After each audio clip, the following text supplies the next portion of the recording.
Hey guys welcome back to new video. Last వీడియోలో మీరు చూశారు కదా, నేను సికింద్రాబాద్ నుంచి కన్యాకుమారి వరకు చేరుకున్నాను. అది జనరల్ టికెట్లో. నాకైతే నైట్ అసలు నిద్ర లేదు. మొత్తం మీద ఏదన్నా అక్కడికి చేరుకున్నాను. అక్కడి నుంచి నేను డైరెక్ట్గా ఇక్కడికి కన్యాకుమారి బోటింగ్ పాయింట్కి వచ్చాను. అదే ఫెర్రీ టికెట్ తీసుకున్నాను నేను.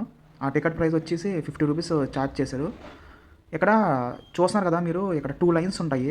ఒక లైన్ కౌంటర్ వచ్చేసి 200 రూపీస్ తీసుకుంటాడు. ఇంకో లైన్ వచ్చేసి 50 రూపీస్ అనమాట. ఇంచుమించుగా రెండు ఒకటే. 200 రూపీస్ టికెట్ తీసుకుంటే ఒక 10 to 15 మినిట్స్ కొంచెం ముందర వెళ్తాం. ఇక్కడ చూసారు కదా లైను, చాలా పెద్ద లైను. ఇంకా ఇక్కడ నుంచి మనం ఇంకా కొంచెం ఎదరగంట వెళ్ళాలి. ఇంకా చాలా పెద్దగా ఉంటుంది లైన్ ఇది. మీరు గనక ఫస్ట్ టైం కన్యాకుమారి వస్తే ఫస్ట్ మీరు మెయిన్ చూడాల్సింది, ఎక్కడికి వెళ్ళాలనుకుంటే మెయిన్ ఫస్ట్ బోటింగ్ పాయింట్కి వెళ్ళడానికి ట్రై చేయండి మెయిన్. ఎందుకంటే మనకి చాలా టైం ఇదే కొంచెం ఎక్కువ తీసుకుంటుంది. ఈ ఈ ఫెర్రీ టైమింగ్స్ వచ్చేసి మార్నింగ్ 7:45 నుంచి సాయంత్రం 4 వరకు ఈ ఫెర్రీ టికెట్స్ మీకు ఓపెన్లో ఉంటాయి. మీకు ఎదురుగుండా కనపడుతుంది కదా, ఆ స్టాట్యూ పేరు వచ్చేసి అయ్యాన్ తిరువల్లువార్ స్టాట్యూ. అదంతా మొత్తం మలయాళం భాషలాగా ఉంది అదంతా. మీకు టికెట్ కౌంట్స్ మాత్రం అక్కడే తీసుకోవాలి. ఇక్కడ మీకు ఇస్తున్నారు కదా ఈ మేడం వచ్చేసి, ఇక్కడే తీసుకోవాలి టికెట్స్. దీని టికెట్ ప్రైస్ వచ్చేసి 50 రూపీస్. మీరు టికెట్ తీసుకుంటే 50 రూపీస్ టికెటే తీసుకోండి. ఒకవేళ మీరు చాలా లేట్గా వచ్చారు, అప్పుడు ఆ టైంలో తప్పకుండా వెళ్ళాలనుకుంటేనే అప్పుడు 200 తీసుకోండి టికెట్. ఇక్కడ నుంచి 2 రౌండ్లు తిరిగి మళ్ళీ అక్కడి నుంచి నేను బయటకు వచ్చాను. ఇదే మీకు చూస్తున్నారు కదా, ఇదే ఎంట్రన్స్. నేను ఈ ఫెర్రీ పాయింట్కి నేను 1కి వచ్చాను. ఎగ్జాక్ట్లీ టైమింగ్ 1కి వెళ్ళాను. వెళ్తే మళ్ళీ అక్కడి నుంచి మళ్ళీ టికెట్ తీసుకొని మళ్ళీ అక్కడి నుంచి నేను బయటకు వచ్చేసేసరికి 3 అయ్యింది. 2 గంటలు పట్టింది నాకు. అంటే అంతమంది జనం ఉన్నారు ఆ టయాన. నేను కొంచెం మధ్యలో దూరేసాను. దూరటం అంటే కొంచెం ఫ్రంట్ వరకు దూరాను. నాకు 2 అవర్స్ పట్టింది. అదే అదే కొంచెం చివర ఉంటే ఇంకా కొంచెం టైం పట్టేస్తుంది. అంటే ఇది టూరిస్ట్ స్పాట్ కాబట్టి మీకు సండే ఆ టైం అయితే మీకు చాలా ఎక్కువ మంది ఉంటారు. కాబట్టి మీరు త్వరగా వెళ్ళడానికి ప్రయత్నించండి. మీకు అక్కడ ఒక స్టాట్యూ కనపడుతుంది కదా మీకు, ఆ స్టాట్యూ పేరు వచ్చేసి అయ్యాన్ తిరువల్లువర్ స్టాట్యూ. అది దాని హైట్ వచ్చేసి మీకు 133 ఫీట్ ఉంటుంది. అంటే 41 మీటర్స్ ఉంటుంది. అది ప్రెజెంట్ అయితే అది కన్స్ట్రక్షన్లో ఉంది. ఆయన ఒక కవి అనమాట, అంటే ప్రాచీన తమిళ కవి, అలాగే ఫిలాసఫర్ అనమాట ఆయన. ఈ విగ్రహం వివేకానంద రాక్ మెమోరియల్ సమీపంలో ఉంది. చూస్తానికి ఒక చిన్న ఐలాండ్ లాగా ఉన్నట్టు కనిపిస్తుంది. అది ఆసియాలోనే ఎత్తైన విగ్రహంలో ఇది కూడా ఒకటి. అక్కడి నుంచి మనం ఫెర్రీ బోటింగ్ పాయింట్కి వెళ్ళాలి ఇప్పుడు. నేను చాలాసేపు ఉన్నాను, అంటే ఒక 10 మినిట్స్ ఉన్నాను అక్కడ బయట. ఆల్రెడీ ముందర ఒక ఫెర్రీ వెళ్ళిపోయింది. నేను తర్వాత ఫెర్రీలో ఎక్కాను అనమాట. నేనైతే 3:30 కల్లా నేను ఈ ఫెర్రీకి ఎక్కాను. ఇంకా జనం ఫుల్ అవ్వలేదు, ఇంకా కొంతమంది రావాలి. వాళ్ళందరూ ఫుల్ అయ్యాక తర్వాత బయలుదేరుతుంది. లైఫ్ జాకెట్స్ ఇస్తున్నారు. సేఫ్టీ కూడా పర్లేదు, బాగానే పాటిస్తున్నారు వీళ్ళు. ఇంకా ఎక్కడి నుంచి ఆ వివేకానంద రాక్ మెమోరియల్కి వెళ్ళడానికి ఒక 5 మినిట్స్ పడుతుంది. చాలా దగ్గరే డిస్టెన్స్ కూడా. ఇక్కడ మన తెలుగు వాళ్ళే, వీళ్ళు ఆంధ్ర సైడ్ వీళ్ళది. ఈ కన్యాకుమారి విజిట్ టైం వచ్చేసి మీకు అక్టోబర్ నుంచి మార్చ్ లోపల వెళ్తే మంచిది. వెదర్ కూడా మీకు చాలా బాగుంటుంది. ఇంకా బోట్ ఇంకా వెళ్ళలేదు, ఇప్పుడు కాసేపట్లో వెళ్తుంది. మనం ఈ కన్యాకుమారిలో మెయిన్ చూడవలసింది ఏంటంటే వివేకానంద రాక్ మెమోరియల్, అలాగే తిరువల్లువూరు స్టాట్యూ, భగవతి అమ్మాన్ టెంపుల్ ఒకటి, అలాగే వట్టకొట్టాయి ఫోర్ట్, అలాగే wax museum, Udayagiri fort, Padmanabhapuram palace, Suchindram Thanumalayan temple. ఇంకా చూడాల్సినవి చాలా ఉన్నాయి. ఇంకా గాంధీ మెమోరియల్, అలాగే సన్ రైజ్ సన్సెట్, ఇవన్నీ నేను మీకు తర్వాత వీడియోలో నేను మీకు చూపిస్తాను. ఈ ఫెర్రీలో వివేకానంద రాక్ మెమోరియల్ వరకు ఈ బోట్లో వెళ్తాము. ఇది మన భారతదేశంలోనే మీకు మ్యాప్ చివర పాయింట్. అది కూడా ఒక చిన్న ఐలాండ్ లాగా ఉంటుంది ఇది. ఇంకోటి దాని పక్కనే ఒకటే మీకు అయ్యాను తిరువల్లూరు స్టాట్యూ చూపించాను కదా, అది నేను వెళ్ళే టైంలో అయితే నన్ను అక్కడికి ఎవరిని పంపలేదు. ఓన్లీ వివేకానంద స్టాట్యూ వరకే అలౌ చేశారు. అక్కడ కొంచెం కన్స్ట్రక్షనే జరుగుతుంది. మీరు వెళ్ళే టయానికి అది ఓపెన్ అయి ఉండొచ్చు, అక్కడికి బోటింగ్స్ అలౌ చేస్తారు. అది మీ అదృష్టం. నేను ఇక్కడికి చేరుకున్నాను. ఇక్కడ చాలా బాగుంది. సేమ్ చిన్న ఐలాండ్ లాగా ఉంటుంది, చాలా చిన్నగా ఉంటుంది మ్యాప్లో చూస్తే. మొత్తం నేను ఫైనల్గా చేరుకున్నాను. ఎక్కడి నుంచి మీరు కొంచెం వివేకానంద మెమోరియల్కి వెళ్ళడానికి అక్కడ టికెట్ తీసుకోవాలి. ఆ టికెట్ వచ్చేసి 30 రూపీస్ ఛార్జ్ చేశారు వాళ్ళు. మీకు కనపడుతుంది కదా, ఇది కింద అనమాట. నాకు అక్కడ చేరుకోవడానికి 3:30 అయ్యింది టైం వచ్చేసి. ఇప్పుడు మీకు కనపడుతుంది కదా, ఇది వచ్చేసి వివేకానంద కేంద్ర అనమాట. అంటే ఇక్కడ వివేకానంద రాక్ మెమోరియల్ మెయింటెనెన్స్ అలాగే రెనోవేషన్ సంబంధించింది అనమాట. అంటే ఇక్కడ మనం అది మన ఇష్టం. మనం డొనేషన్ చేయాలనుకుంటే అక్కడ చేయొచ్చు.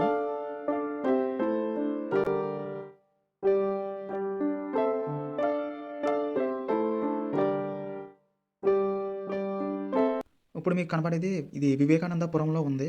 అక్కడికి వెళ్తే మీకు రామాయణ దర్శనం, అలాగే గంగోత్రి, అవేస్ పార్కు ఇలా చాలా ఉంటాయి. మీరన్నీ చూడొచ్చు. ఇది మన కన్యాకుమారిలోనే ఉన్నాయి ఇయన్నీ. జస్ట్ ఒక ఎగ్జిబిషన్ కింద ప్రదర్శించడం జరిగింది. అలాగే శ్రీ ఏకనాథ్‌జీ జన్మ శత జయంతి సంవత్సరంలో వివేకానంద కేంద్రానికి పోషకాలు కావచ్చు. అంటే ఒకే జీవితం ఒకే లక్ష్యం అనే ఆయన ఒక కొటేషను. ఈ వివేకానంద కేంద్ర యాక్టివిటీస్ మన భారతదేశంలో 20 రాష్ట్రాల్లో వీళ్ళు నిర్వహిస్తున్నారు. ఒక ఇది ఒక ప్రాజెక్టు. ఈ ప్రాజెక్ట్ నేమ్ వచ్చేసి వండరింగ్ మాంక్ ఎగ్జిబిషన్. ఇక్కడి నుంచి కొంచెం ఎదరకంట వెళ్ళాలి, అంటే పైకంట వెళ్ళాలి. నేనైతే ఇప్పటిదాకా భారతదేశం దాటి నేను ఎక్కడికి వెళ్ళలేదు. ఫారెన్ ట్రిప్స్ కూడా వెళ్ళలేదు. ఫస్ట్ టైం ఒక భారతదేశం దాటాను. అది కూడా చివరి ఒక ఐలాండ్ లాగా ఉంది ఇది. కానీ అక్కడ వెదర్ మాత్రం చాలా బాగుంది. ఇక్కడ మీకు ఎదురుగుండా స్టెప్స్ కనపడుతున్నాయి కదా, ఎక్కడి నుంచి పైకంట వెళ్ళాలి. మీకు ఎదురుగుండా కనపడేదే ఇదే వివేకానంద రాక్ మెమోరియల్. మీకు దాని పక్కన కన్యాకుమారి అమ్మవారి పాదాలు ఉంటాయి. అది నేను మీకు చూపిస్తాను. ఇక్కడ మీకు స్టెప్పులు పెట్టుకోవచ్చు. ఇది ఫ్రీ. ఇది మన స్లిప్పర్స్ అన్నీ ఇక్కడ వదిలేసి మనం పైకంట వెళ్ళాలి. ఇక్కడ మాత్రం గాలి మాత్రం చాలా ఎక్కువ వస్తుంది. ఎందుకంటే ఇది బాగా చివరుంది కదా మీకు. అంటే మీకు సముద్రం నుంచి మీకు గాలి ఒకేసారి ఇటు సైడ్ కొడుతుంది. కానీ ఇక్కడ మాత్రం చాలా బాగుంది.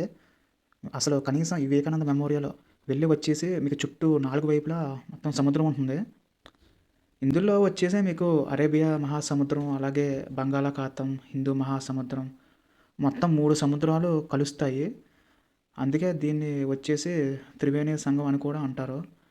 అది మీకు చూపిస్తాను ఆ ప్లేస్. అది వర్తులాయ్ బీచ్ నుంచి 500 మీటర్స్ దూరంలో ఉన్న 2 రాళ్ళలో ఇది ఒకటి. ఇది ప్రధాన గుర్తు. మీకు దూరాన కనబడుతుంది కదా, ముప్పాల విండ్ ఫామ్ ఇది. అది ఎలక్ట్రిసిటీ ప్రొడ్యూస్ చేస్తుంది కదా, అది మీకు సముద్రం ఒడ్డున ఉంది. ఇక్కడ వివేకానంద ధ్యానం చేసి చికాగో వెళ్ళారు. అంటే ఇక్కడ 1892 సంవత్సరంలో ఇక్కడ ఈ బండరాతి పైన స్వామి వివేకానంద ధ్యానం చేసి ఆయనకి జ్ఞానోదయం పొందారు. 1892 డిసెంబర్ నెలలో 25, 26, 27 ఈ 3 రోజులు వివేకానంద స్వామివారు ధ్యానం చేసినట్లుగా ఇక్కడ వారు చెప్తున్నారు. ఈ టెంపుల్ మనం గమనిస్తున్నాం కదా, 1870లో దీన్ని నిర్మించారు. ఈ టెంపుల్ పైన స్వామిని దర్శించుకోవచ్చు. దాని కింద మెడిటేషన్ హాల్ కూడా ఉంటుంది. అక్కడ ధ్యానం చేస్తూ ఉంటారు. ఇక్కడ లోపల మాత్రం కెమెరా మాత్రం అలౌ చేయలేదు. నేను వెళ్ళినప్పుడు అయితే చాలామంది అక్కడ ఉన్నారు, ఫోన్ తీయనివ్వట్లేదు.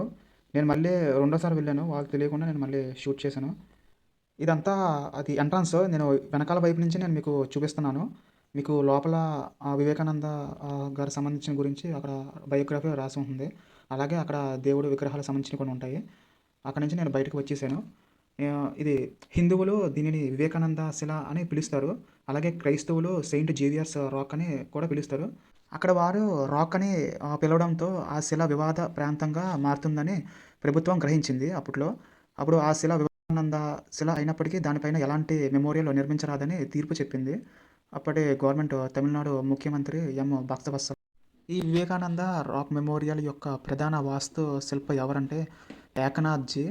ఆల్రెడీ మీరు ఆయన ఫోటో చూశారు కదా, అందరు నేను మీకు చూపించాను. వివేకానంద రాక్ మెమోరియల్ మరియు వివేకానంద కేంద్రం వెనుక ఉన్న చీఫ్ ఆర్కిటెక్ట్ ఏకనాథ్జీ తన సంస్థాగత నైపుణ్యాల ద్వారా మొత్తం దేశానికి సంబంధించిన ఈ అద్భుతమైన ప్రాజెక్టు సహకరించారనమాట. ఆయన చాలా కృషి చేశారు ఈ ప్రాజెక్ట్కి. మనం కన్యాకుమారి అని పిలుస్తాం కదా, ఈ కన్యాకుమారి మరొక పేరు ఇక్కడ వాళ్ళు ఏమంటారంటే ఇక్కడ ద వర్జిన్ ఆర్ కన్యా, అంటే దేవి కన్యాకుమారిని సూచిస్తూ దీనిని క్యాప్ కొమోరియన్ అని కూడా పిలుస్తారంట. అంటే మన చరిత్రలో చెప్పుకుంటే క్యాప్ కొమోరియన్ అనేది వలస రాజ్యాల కాలంలో, అంటే బ్రిటిష్ కాలంలో బ్రిటిష్ వారు ఇచ్చిన పేరు అనమాట. స్వామి వివేకానంద ఎక్కువగా జ్ఞానం ఎక్కువ చేసేవారంట. ఆల్రెడీ మీకు ఆయన గురించి మీకు తెలిసిందే. మన భారతదేశంలోనే గొప్ప ఆధ్యాత్మిక నాయకులలో ఒకరైన స్వామి వివేకానంద 1902 జూలై 4న కలకత్తాలోని బెలూర్ మంటంలో ఆయన చనిపోవడం జరిగింది. 1892లో స్వామి వివేకానంద అలాగే శ్రీపాద మండపం సందర్శన జ్ఞాపకార్థం నిర్మించబడింది. పురాతన కాలంలో ఈ రాయి పవిత్ర స్థలంగా భావిస్తారు ఇక్కడ వారు. పౌరాణిక సాంప్రదాయాల్లో దీనిని శ్రీపాద మండపం అంటే శిల అని పిలుస్తారు. అది దేవత యొక్క శ్రీపాద పాదాలు. పురాణాల ప్రకారం ఈ రాతి పైన కన్యాకుమారి దేవి తపస్సు చేసింది. అంటే కన్యాకుమారి అమ్మవారు పాదాలు అక్కడ లోపల ఉంటాయన్నమాట. మీకు ఇక్కడ ఎదురుగుండా శ్రీపాద మండపం కనపడుతుంది కదా, అక్కడ పార్వతీదేవి శివుడిని పెళ్ళాడటం కోసం తపస్సు చేశారంట. అందువలన అమ్మవారి పాద ముద్రలు ఆ లోపల ఉంటాయన్నమాట. నేనేమో శ్రీపాద మండపం మామూలుగా బయట నుంచి చూశాను కానీ నేను లోనకి వెళ్ళలేదు. అప్పటికే క్లోజ్ చేసి ఉంది. మీరు బయట నుంచి విండోస్ లోపల నుంచి చూసినా మీకు ఆ పాదాలు అంటే పార్వతీ అమ్మవారి యొక్క పాదాలు కనపడతాయి మీకు. ఆ విండోస్ లోపల నుంచి చూసినా సరే. నేనేమో చూడలేదు. నేను చూసుకోకుండా నేను మళ్ళీ బయటకొచ్చేసాను. అంటే నేను అక్కడ ఉన్న చూస్తమే సరిపోయింది. అంటే నాకు ఏమో టైం కూడా లేదు అప్పటికి. నాకు ఫస్ట్ టైమ్ అక్కడికెళ్ళాను. వివేకానంద స్వామి చూసాను. మళ్ళీ బయటకొచ్చాను. ఇదంతా చూడటమే సరిపోయింది. ఉన్నదే తక్కువ టైము. మీరు ఫోటోలో చూసారు కదా! సేమ్ అలాగే ఉంటుంది. ఈ కన్యాకుమారి నగరం ఉంది కదా!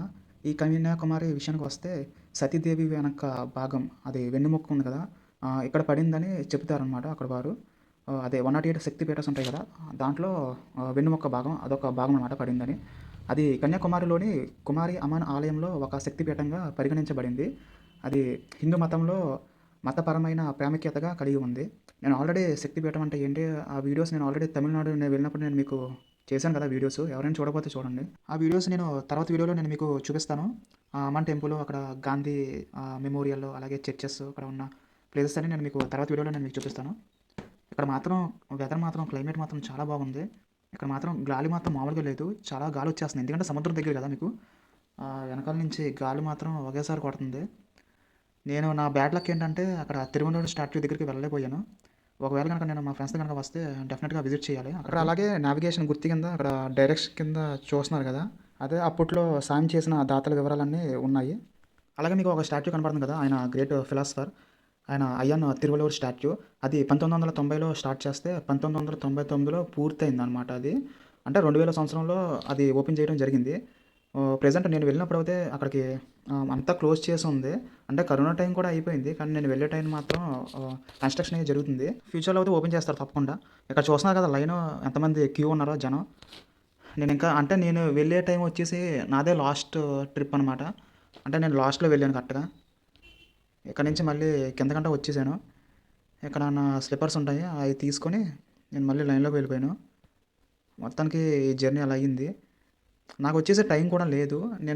నేనైతే కన్యాకుమారిలో ఉన్నది మాత్రం నేను ఒకే ఒక్క రోజు నైట్ ఉన్నాను.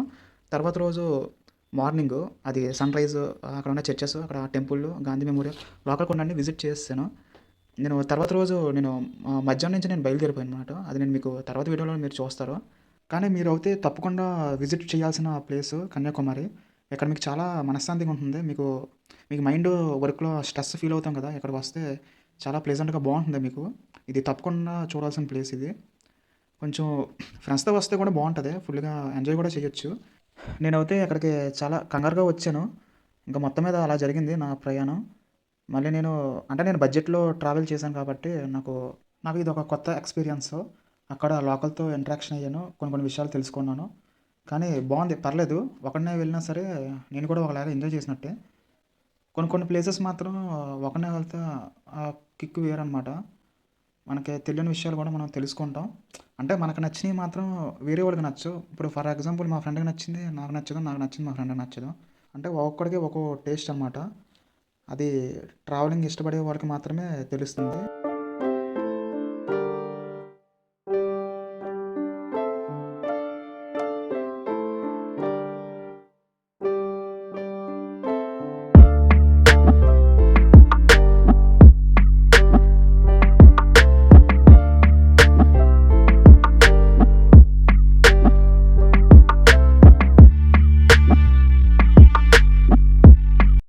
మొత్తానికి నేను ఫైనల్‌గా ఒడ్డుకి వచ్చేసాను.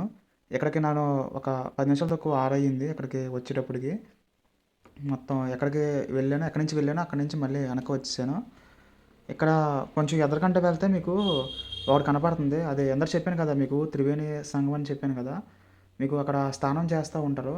ఇక్కడే మనకి అదే 3 ఓషన్స్ కలుస్తా ఉంటాయి. అంటే బే ఆఫ్ బెంగాల్, ఇండియన్ ఓషన్, అలాగే అరేబియన్ సీ అనమాట. అంటే అమ్మవారిని దర్శనం చేసుకునే ముందు ఇక్కడ స్నానం చేస్తారనమాట. ఇక్కడ స్నానం చేసుకొని అప్పుడు వెళ్తారనమాట. ఇక్కడ నుంచి మీకు అదే సన్‌రైజ్ పాయింట్ ఆఫ్ వ్యూ అవి కూడా కనపడతాయి. నేను మీకు తర్వాత చూపిస్తాను. కానీ చాలా బావుంది. మామూలుగా లేదు ఈ జర్నీలో.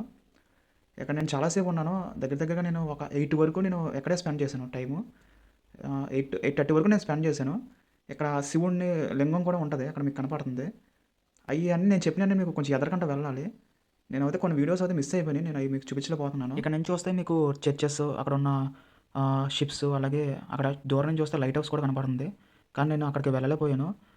అక్కడి నుంచి నేను ఫస్టు చర్చ్‌కి వెళ్ళాను. దాని తర్వాత నేను అమన్ టెంపుల్‌కి వెళ్ళాను. అది మీకు నెక్స్ట్ వీడియోలో చూపిస్తాను.